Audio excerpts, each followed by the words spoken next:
Hello बच्चों, मैं Seema Chaudhary, GGIC Katra Prayagraj, assistant teacher music. हमारा आज का विषय है तबले की उत्पत्ति या तबले का जन्म। जैसा कि हम सभी जानते हैं, लय ताल संबंधी वाद्यों का प्रयोग अत्यंत प्राचीन काल से होता चला आ रहा है। प्राचीन उपलब्ध ग्रंथों में भी हमें लय ताल संबंधी वाद्यों का उल्लेख मिलता है। पौराणिक कथाओं में भी इन वाद्यों का प्रयोग प्रचुर मात्रा में दिखाई पड़ता है। प्राचीन काल के जिन लय ताल संबंधी वाद्यों का प्रयोग मुख्य रूप से देखने को मिलता है, उनमें से आदंबर, भेरी, दरदुर, पटा, ढोल, नगाड़ा, मृदंग अथवा पखावज मुख्य हैं। मृदंग अथवा पखावज का प्रयोग तो हमें आज भी कई स्थानों पर देखने को मिलता है, जबकि ढोलक उत्तर भारतीय लोक संगीत में मुख्य रूप से प्रयोग किया जा रहा है।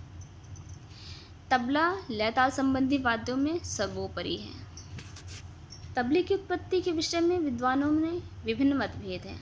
कुछ लोग दरदुर नामक वाद्य से तबले की उत्पत्ति मानते हैं तथा कुछ लोगों का मानना है फारस के एक वाद्य तबल अथवा तबल से तबले की उत्पत्ति हुई है। तबल फारसी भाषा का शब्द है जिसका अर्थ है संदूकची या पिटारी। इसके बाह्य रूप से ही हम अंदाज़ा लगा सकते हैं कि इसका तबले के दाहिने या बाएं जोड़ी से कहीं भी मेल नहीं बैठता है, अतः इससे तबले की उत्पत्ति मानना निरर्थक है।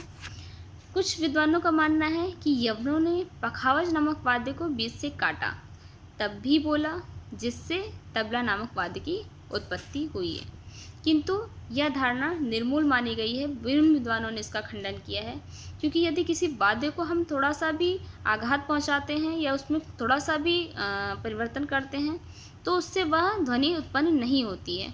तो क्या पूरे समूचे वाद्य को काट दिए जाने पर भी उससे ऐसी ध्वनि उत्पन्न हो सकती है जो संगीतोपयोगी हो? अतः यह धारणा पूर्ण रूप से निर्मूल साबित हुई। कुछ विद्वान तबले का संबंध ऊर्ध्वक, आलिंगक या अन्य आकृति वाले वाद्यों से मानते हैं, किंतु उन वाद्यों की वादन पद्धति का विवरण प्राप्त न होने के कारण उनका तबले से संबंध मानना उचित नहीं है। बहुत से विद्वानों की ऐसी धारणा है कि बादशाह अलाउद्दीन खिलजी के राज्यकाल में प्रसिद्ध कवि अमीर खुसरो ने तबले की उत्पत्ति किया, तबले को जन्म दिया, किंतु इतिहासकारों और शोधकर्ताओं ने इसका खंडन किया है, क्योंकि अमीर खुसरो का समय 13वीं शताब्दी का माना जाता है और उसके बाद के ग्रंथों में तबला या तबला नामक वाद्य की चर्चा हमें प्राप्त नहीं होती है। अतः तबले का इतना प्राचीन वाद्य होना प्रमाणित नहीं होता है, इसलिए विद्वानों ने इस मत का खंडन किया है। उत्तर भारत के पूर्व मध्य युग में ध्रुपद धमार जैसे गंभीर गायन शैली का प्रचार था, जिसके साथ साथ संगति के लिए पखावज नामक वाद्य का प्रयोग किया जाता था। उत्तर भारत में समय परिवर्तन के साथ साथ राज्य परिवर्तन हुआ और सत्ता मुगलों के हाथ में आ गई। धीरे धीरे सामाजिक एवं मानसिक रुचि में भी परिवर्तन हुआ। ध्रुपद धमार गायन शैली का स्थान ख्याल अंक की गायन शैली ने ले लिया और उसके साथ साथ संगति के लिए जो पखावज नामक वाद्य प्रयोग किया जाता था उस समय, वह उपयुक्त नहीं था। अतः ख्याल अंक की कोमल गायन शैली के लिए कोमल ध्वनि वाले वाद्य की आवश्यकता महसूस हुई। परिणाम स्वरूप शायद इसी से तबला नामक वाद्य की उत्पत्ति।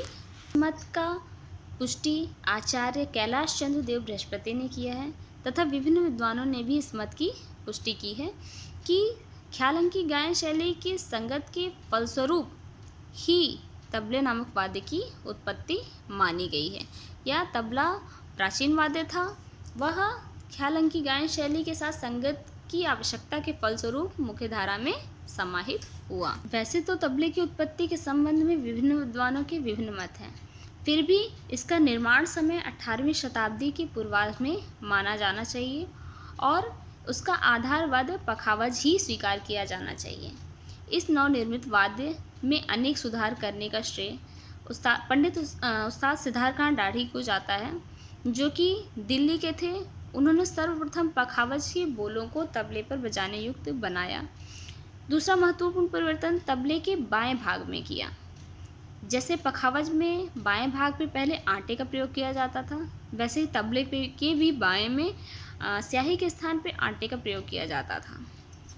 किंतु ढोलक के कुछ बोल ऐसे थे जो तबले पे निकालने में असुविधा महसूस होती थी। अतः आटे के स्थान पर स्याही लगाने का प्रचार किया गया, प्रचलन हुआ, जिससे कि विभिन्न वाद्यों के बोल तबले पे सहजता से निकाले जाने लगे। कारण है कि तबला उत्तर भारतीय लोक संगीत में लय ताल वाद्यों में सर्वोपरि स्थान रखता है, क्योंकि इसके अंदर पखावज, ढोलक ऐसे कई वाद्यों के बोलों को निकालने की क्षमता विद्यमान है। तबले की उत्पत्ति के विषय में विभिन्न विद्वानों के मतों का विश्लेषण करने के पश्चात निष्कर्षतः हम यह कह सकते हैं कि मध्यकाल में उत्तर भारतीय संगीत में ख्याल अंकी गायन शैली के प्रचार के साथ ही कोमल ध्वनि वाले वाद्य की आवश्यकता महसूस हुई। फलस्वरूप तबला नामक वाद्य प्रकाश में आया। तभी से तबले की वाद्य की उत्पत्ति मानी जाती है। वैसे तो विद्वानों ने ये भी कहा है कि तबला एक प्राचीन वाद्य है, किंतु वह मुख्य धारा में तभी समाहित हुआ जब ख्याल अंकी गायन शैली के साथ तबले की संगति की आवश्यकता महसूस हुई। अतः यही काल तबले की उत्पत्ति का सही समय माना जाना चाहिए। तो बच्चों, आप भी तबले की उत्पत्ति के विषय में अन्य विद्वानों के मतों को पढ़ें और अपना एक निष्कर्ष निकालें कि आपके अनुसार तबले की उत्पत्ति किस रूप में हुई है, आप इसे कैसे मानते हैं। तो इसको पढ़ के आइएगा, इसके बारे में आगे हम फिर से चर्चा करेंगे।